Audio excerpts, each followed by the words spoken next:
नील, आपकी journey big boss में कैसी रही और आपको कैसा लगा जब आपको पता चला कि आप घर से निकलने वाले हो? मेरी जर्नी बहुत खूबसूरत रही है मेरे नज़रिए से। मैं बहुत खुश था जब मैं इस घर में एंटर हुआ। बहुत सारी चीज़ें सीखने मिली, जैसे कि रिश्ते क्या होते हैं, रिश्ते की बुनियाद क्या होती है, उसके इम्पोर्टेंस क्या होते हैं, किस किस तरह से एक इंसान को परखा जाता है, ये सब चीज़ें सीखी तो काफ़ी कुछ सीखने मिला। इमोशनल जर्नी थी, बहुत खुशनुमा जर्नी थी एंड फाइनली जब मेरा नाम लिया गया तो एक एक्सेप्टेंस था, क्योंकि एक फॉर्मेट कभी ना कभी किसी को जाना ही है। तो उस वक्त मेरा नाम लिखा था तो एक्सेप्टेंस था। इट वाज नॉट कि हाँ मैं चला गया, ऐसा नहीं था कुछ भी। सो एक इमोशनल होना ज़रूरी नहीं है कि मैं रो, इमोशनल होना खुश भी हो सकता है। तो बहुत ज़्यादा खुशी थी, बहुत ज़्यादा ग्रेटफुलनेस था मेरे अंदर। एंड मैं बिग बॉस का तहे दिल से शुक्रिया अदा करना चाहूँगा कि उन्होंने मुझे मौका दिया इस शो में आने का। नील, जब ऐश्वर्या बिग बॉस के घर में थी तो आपका गेम ऐसा लग रहा था कि कमज़ोर हो रहा है। और नील, ये भी बात सच है क्या ऐश्वर्या घर से निकलने के बाद आपका मन नहीं लग रहा था? ऐसा शो में दिख रहा था। पहली बात तो एडिटिंग मेरे हाथ में नहीं है कि क्या दिखा क्या नहीं दिखा। दूसरी बात, मुझे पता है मैं वहाँ क्या कर रहा था। तो I genuinely don't know what has been shown, what has not been shown. And अगर आप कह रहे हैं कमज़ोर लगी तो ये आपका पॉइंट ऑफ व्यू हो सकता है, जिससे ज़रूरी नहीं कि मैं वाकिफ़ रखूं या सलमान सर वाकिफ़ रखें, क्योंकि उन्होंने और बिग बॉस ने तो मेरे एफ़र्ट्स और मेरे गेम को सराहा है और एक्नॉलेजमेंट दी है। सो मैं उनका फॉरएवर ग्रेटफुल रहूँगा कि उन्होंने मुझे एक्नॉलेजमेंट दी। नील, विक्की ने अंकिता के ऊपर भी हाथ उठा दिया था। विक्की अंकिता को बहुत ही बुरी हाथ तरह से उठाया, ट्रीट करता है। मारा नहीं है, उठाया है, तो क्लैरिटी उसमें रखते हैं। इसके बारे में आप क्या कहेंगे? सरासर गलत हरकत है ये।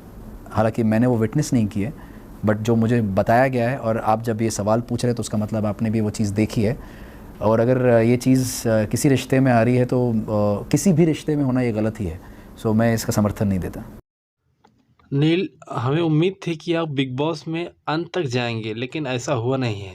तो इसके बारे में ऑफ आपके क्या कोर्स विचार हैं? मैं अपना दुख ज़ाहिर करना चाहूँगा कि मुझे वो मौका नहीं मिला, और शो का फॉर्मेट आड़े आ गया जहाँ डबल एविक्शन हो गया। अगर वो नहीं होता तो कहीं ना कहीं मैं आगे बढ़ सकता था। जो मेरा इस हफ्ते का प्लान था, जो मैं कई बार ज़ाहिर कर चुका हूँ अलग अलग इंटरव्यूज़ में, मैं वो खुलासा करना चाह रहा था इस संडे के नॉमिनेशंस में। संडे या मंडे, सॉरी मंडे के नॉमिनेशंस में I wanted to bring out in the open what the reality of Vicky and Ankita क्या कर क्या रहे हैं, अब इनका नया क्या चल रहा है, इनका नई चुगली क्या चल रही है इनकी। So I think that's what my plan was. और जिस तरह से ईशा और अंकिता के रिश्ते में जो तनाव थी, वो तनाव भी मैं आगे लाना चाह रहा था, और किस तरह से अंकिता उसको छिपा के अपना जो पुराना तरीका था, अपना रिश्ता था, वो क्या रीज़न था, जो बोलते हैं ना एक तरह एक सेइंग है इंग्लिश में, you scratch my back and I scratch yours. तो वो जो चीज़ जो उनके बीच में चल रही थी वो भी मैं सामने लाना चाह रहा था।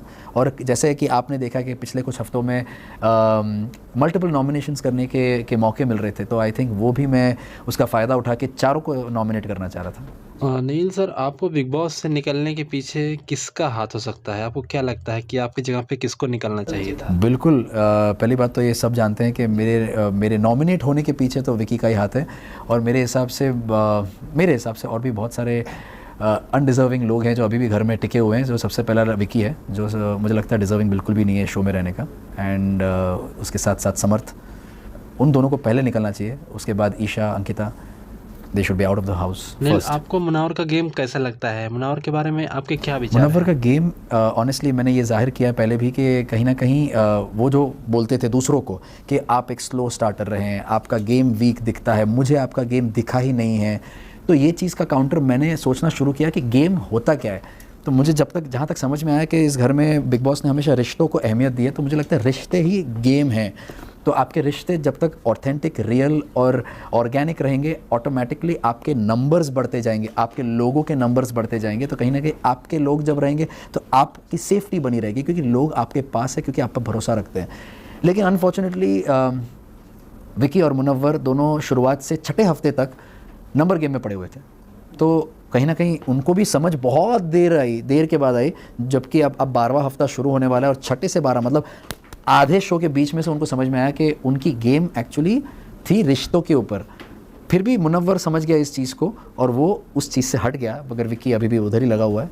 एंड तो आई वुड से मुनव्वर की गेम एक स्लो स्टार्टर गेम थी, एंड समझ थोड़ी देर से आई about the game of the show. Neel sir, Isha और अभिषेक के बारे में आप क्या कहते हैं? आपसे एक वाज बिकम लाइक राधे भाई क्या है कि अभिषेक बहुत ही इमोशनल इंसान है और उसका हर चीज़ ना, एक वो खुद ही बोलता है कि मैं हर चीज़ में ओवर हूँ। अगर प्यार करता हूँ तो ओवर करता हूँ, गुस्सा करता हूँ तो ओवर करता हूँ, अगर मैं रोता हूँ तो ओवर होता है वो। तो उसने हमेशा ये चीज़ मेंटेन की और हम सब ने ये चीज़ देखी भी है। अनफॉर्चुनेटली उसके इस साइड का फ़ायदा उठाया गया है, जो ईशा और समर्थ ने किया है, बार बार लगातार उसको पोक किया है ताकि वो उसका साइड निकले। मैंने हर बार कोशिश की है, रिंकू जी ने हर बार कोशिश की है कि वो चीज़ ना निकले, वो साइड उसका ना निकले। तो अनफॉर्चुनेटली ऐसे लोग हैं जो किसी के मेंटल हेल्थ का, किसी के इमोशन का, किसी के जज्बात के साथ खेलना उनको पसंद नील है। टॉप 3 में आप बिग बॉस में किसको देखते हैं एंड व्हाट डू यू से मैं अबाउट किसी को भी सलमान टॉप खान? 3 में अभी फ़िलहाल नहीं देख सकता बिकॉज़ बहुत जल्दी है, क्योंकि शो का फॉर्मेट ऐसा है कि कभी भी कुछ भी हो सकता है। और पता चले मैं यहाँ पर 3 नाम लूँ और डबल एविक्शन में 2 नाम निकल लिए तो फ़ायदा नहीं है टॉप 3 का नाम लेने का, अभी फ़िलहाल फ़ायदा नहीं है। जब और थोड़ा और नज़दीक आएगा, लास्ट के 1-2 हफ्ते रहेंगे, तब मैं आपको बता पाऊँगा कि टॉप 3 में कौन जा सकते हैं। और सलमान सर के बारे में इतना कहूँगा कि उनके लिए बहुत रिस्पेक्ट है, उनके लिए बहुत प्यार है। Okay, thanks your precious time. Thank you so much for having me.